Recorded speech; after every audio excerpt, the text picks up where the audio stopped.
전일 빌딩의 헬기 사격의 진실이 37년 만에 확인됐습니다. 신군부의 사전 계획 아래 진행됐다는 사실이 드러났는데 발포 명령자 등 미해결 핵심 쟁점은 밝혀내지 못했습니다. 문재인 정부 출범에 따라 광주형 일자리 창출에 필요한 기업 유치가 탄력을 받을 것으로 기대하고 있습니다. 세월호 곳곳에서 사람의 것으로 보이는 뼈가 잇따라 발견돼 미수습자를 모두 찾을 수 있을지 주목됩니다. 청탁금지법 시행 이후 스승의 날에 선물을 전하기는 어려워졌지만 따뜻한 마음을 주고받는 모습은 여전했습니다. 여러분 안녕하십니까? 전일 빌딩에 대한 계엄군의 헬기 사격은 신군부의 사전 계획 아래 진행됐다는 사실이 37년 만에 드러났습니다. 육군본부의 공식 지침에 따라 실행됐는데 헬기에 의한 집단 발포가 있었던 그날의 진실을 먼저 송정근 기자가 보도합니다. 전일 빌딩 10층 기둥과 천장 등에서 발견된 100여 개가 넘는 탄은 이 흔적은 도청 진압 작전이 전개된 80년 5월 27일 헬기 사격에 의한 것으로 확인됐습니다. 새벽 4시부터 5시 30분 사이에 당시 61항공대 소속의 UH-1H 기동 헬기에서 M60 기관총을 무차별 사격한 겁니다. 무장을 하고 있었고 무력 시위를 했던 사실, 그리고 아침 5시 13분께 전일 빌딩 안에서 총성이 들린 사실 다 기재되어 있습니다.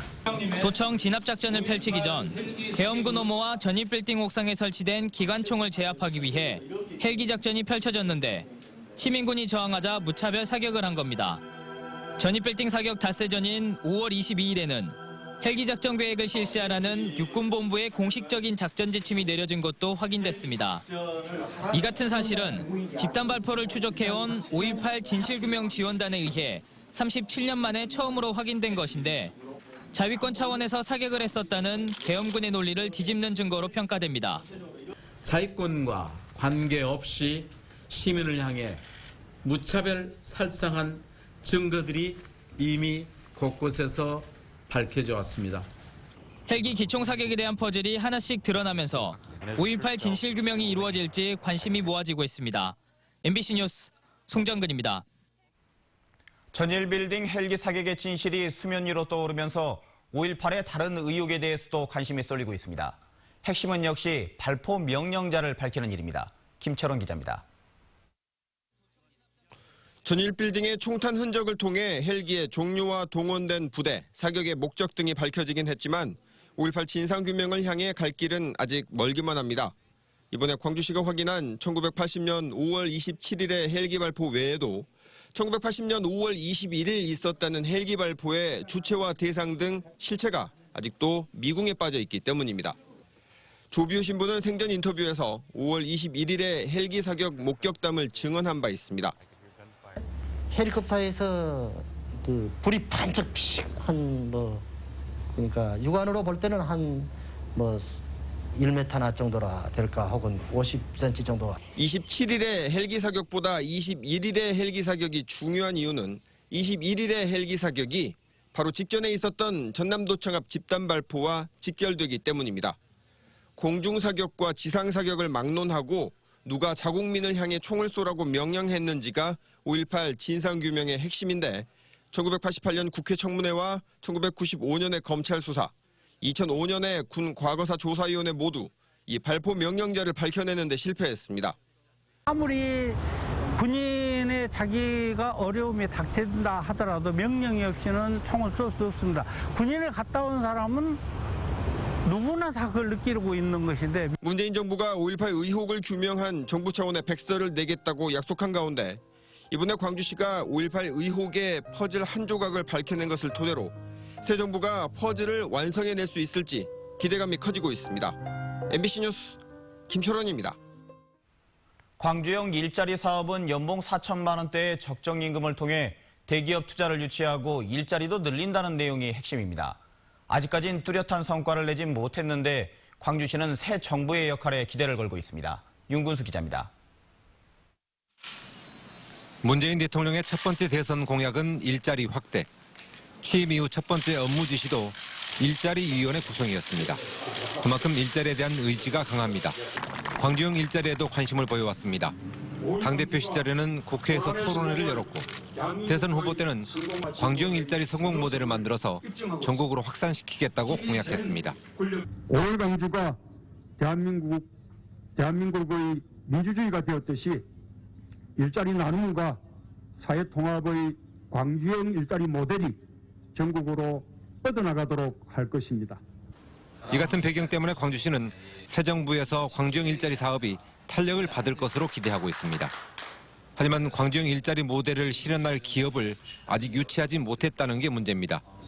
광주시는 출항열차 사업과 연계해서 인프라를 구축할 수 있도록 정부가 제도적으로 지원하면 이 문제도 해결될 것으로 기대하고 있습니다.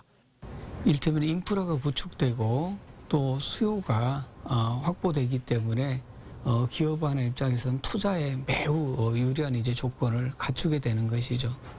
광주시는 산자부와 노동부 등의 정부 부처가 새 정부 출범 직전부터 적극적인 관심을 나타내고 있는 만큼 정권 초기에 광주형 일자리 모델이 실현되도록 모든 역량을 집중하기로 했습니다. MBC 뉴스 윤문수입니다. 세월호 곳곳에서 사람의 것으로 보이는 뼈가 발견되고 있습니다. 객실과 화장실 등 5곳에서 따로 발견되고 있는 만큼 미수습자를 모두 찾을 수 있을지 관심입니다. 김진선 기자입니다. 일반인 승객들이 머물렀던 세월호 3층에서도 사람의 것으로 추정되는 뼈가 잇따라 발견됐습니다. 2층 화물칸과 연결된 에스컬레이터가 있던 곳으로 하루 동안 10점 이상이 수거됐습니다. 미수습자 권재근 씨와 이영숙 씨가 있을 것으로 추정되는 곳입니다. 현재까지 사람의 것으로 추정되는 뼈가 발견된 곳은 세월호 3, 4층 5개고요. 4층은 학생 4명과 교사 등 5명 이상이 있을 것으로 추정됐지만 어린이인 권혁규 군을 이곳에서 목격했다는 증언도 나왔습니다. 단원고 학생들이 머물렀던 4층에서는 8인실에서 미수습자 조은화 양으로 추정되는 유해가 비교적 온전하게 수습된 데 이어 3곳에서 각각 뼈가 발견됐습니다. 중앙의 화장실에서도 뼈 10여 점이 나왔지만 미수습자가 아닌 앞서 이곳에서 수습된 희생자의 흔적일 가능성을 배제하지 않고 있습니다. 세월호 3, 4, 5층 44개 구역 가운데 14개 구역에서 1차 수색이 완료된 상태. 수습팀은 남은 미수습자 8명이 머물렀던 추정 위치와 뼈가 발견된 객실 등을 중심으로 집중 수색을 벌이고 있습니다. MBC 뉴스 김진선입니다. 오늘 오전 8시 10분쯤 고흥군 금산면 대흥리안도로에서 통학버스가 인근 논으로 넘어져 학생 10명 등 모두 12명이 부상을 입고 병원에서 치료를 받고 있습니다. 경찰은 통학버스 운전기사 72살 김모 씨가 졸음운전을 한 것으로 보고 자세한 사고 경위를 조사하고 있습니다. 이낙연 총리 후보자에 대한 인사청문회가 오는 24일부터 이틀 동안 진행됩니다. 정세균 국회의장과 사당 원내대표들은 오는 24일과 25일 이 후보자에 대한 인사청문회를 실시한 뒤에 31일 총리 후보 인준안을 표결하기로 합의했습니다. 인사청문회 청문위원은 더불어민주당과 자유한국당이 각각 5명, 국민의당 2명, 바른정당 1명 등 모두 13명입니다. 김영란법 시행 이후 처음으로 맞은 스승의 날. 꽃과 선물이 없어도 스승과 제자가 교감하는 뜻깊은 날을 보낸 학교들이 있습니다. 이미지 뉴스 리포터입니다. 240여 명의 전교생이 양말을 벗고 학교 운동장에 모여 앉았습니다. 곧이어 꽃물을 들고 온 선생님이 무릎을 꿇고 학생들의 발을 씻겨줍니다.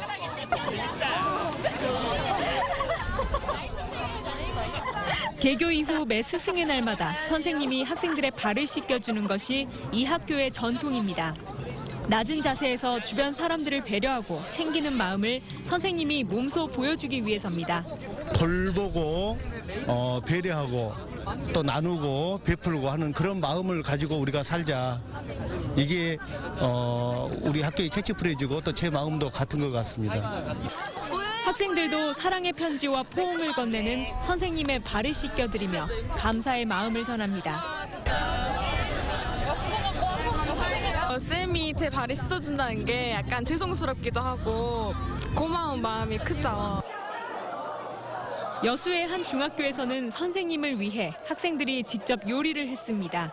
서툰 솜씨지만 고마움이 듬뿍 담긴 음식을 맛보며 선생님들의 얼굴에는 웃음꽃이 폈습니다. 편지랑 또 학생회에서 이렇게 같이 꽃이랑 이렇게 대접을 해주니까 또 너무 행복하고 기뻐요. 청탁 금지법 이후 선생님께 건네던 선물도 꽃 한 송이도 전하기 어려워졌지만 감사하고 사랑하는 서로의 마음을 확인한 것만으로도 충분히 행복한 스승의 날이었습니다. MBC 뉴스 이미지입니다. 광주시 교육청은 제36회 스승의 날을 맞아 광주중학교 이승준 교사 등 교육 발전에 헌신한 교원 400여 명을 표창하고 학부모와 지역사회 인사 등 255명에게 감사장을 전달했습니다. 장희국 교육감은 많은 교사들의 열정으로 광주 교육은 변화와 발전의 길을 걸어왔다며 사랑과 정성으로 행복한 배움을 위해 헌신해온 교사들에게 감사를 드린다고 말했습니다. 국립아시아문화전당의 비정규직 노동자 계약 해지와 관련해 노동조합이 문화전당을 규탄했습니다. 공공 비정규직 노동조합은 국립아시아문화전당의 비정규직 6명에게 계약 만료를 통보한 것은 부당해고라며 해고된 노동자를 복직시키라고 주장했습니다. 노조 측은 전남지방노동위도 부당해고로 인정된다는 판정을 했고 최근 문재인 대통령의 공공부문 비정규직 제로 선언도 있었던 만큼 정규직 전환도 이루어져야 한다고 덧붙였습니다. 한상원, 박일선 씨 부부가 광주에서 7번째로 부부 아너소사이어티 회원이 됐습니다. 한상원, 박일선 씨 부부는 지난 2016년 광주 사회복지 공동모금회에 각각 5천만 원씩을 기부한 데 이어 추가로 5천만 원씩을 기부해 부부 아너소사이어티 회원으로 가입됐습니다. 한편 광주 사회복지 공동모금회는 이강세 광주 MBC 대표이사를 신임 운영위원 후로 선임했습니다. 5.18 민주화운동을 기념하는 광주시장기 전국 중고등학생 태권도 대회가 빛고울 체육관에서 개막했습니다. 오는 22일까지 계속되는 이번 대회에는 전국에서 1,800여 명의 중고등학생 선수가 참가해 태권도 실력을 겨룰 예정입니다. 광주시와 태권도협회는 5.18 정신을 널리 알리기 위해 매년 5월 광주에서 전국대회를 열고 있습니다.